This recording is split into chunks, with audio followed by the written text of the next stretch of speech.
Manchester City has spent over $2 billion on players in the last 10 years. Everton has spent way less and still nearly got relegated last season. That's not an accident. That's the entire secret of English football. And by the end of this video, you'll understand exactly why the same 5 or 6 teams win almost everything every single year.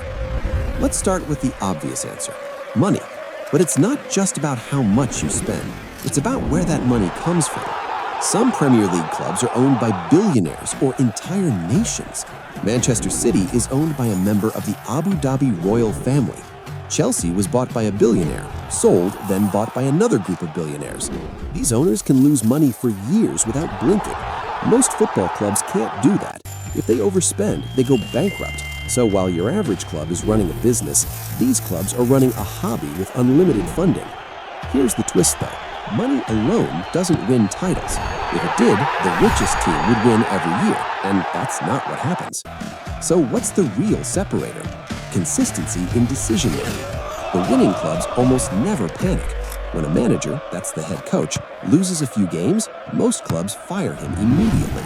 The dominant clubs, they stick with a plan for years. Manchester City has had the same manager, Pep Guardiola, since 2016. That's almost a decade of one philosophy, one style, one identity. Compare that to a club like Everton, which has had 11 different managers in that same time. Imagine changing your work strategy 11 times in 10 years and expecting to get promoted. That's basically what's happening. Now, here's something most fans don't realize. It's not just who's in charge, it's the players underneath them. The elite clubs build what's called a squad, which is just a fancy word for a full roster of players, not just a starting 11. They have 2 great players for every position. So if their best striker, the guy who scores goals, gets injured, they plug in another elite player and barely lose a step. Smaller clubs might have 1 star player and after him, a massive drop-off. Lose that 1 player and the whole season can fall apart. Think of it like a restaurant. A top restaurant has 5 chefs who can all cook the signature dish perfectly. A small restaurant has 1 incredible chef, and if he calls in sick, dinner service collapses. That's basically the difference between Manchester City and a mid-table club. But here's the part that really surprises people. Success isn't just about buying good players, it's about buying the right players for a specific system. The best clubs know exactly what style they play, and they only sign players who fit that style. Struggling clubs often buy talented players who simply don't fit together, like assembling an NBA team where every player wants the ball. There's also something called squad depth psychology, basically confidence. When a team wins constantly, players believe they'll win before the game even starts. That belief becomes self-fulfilling.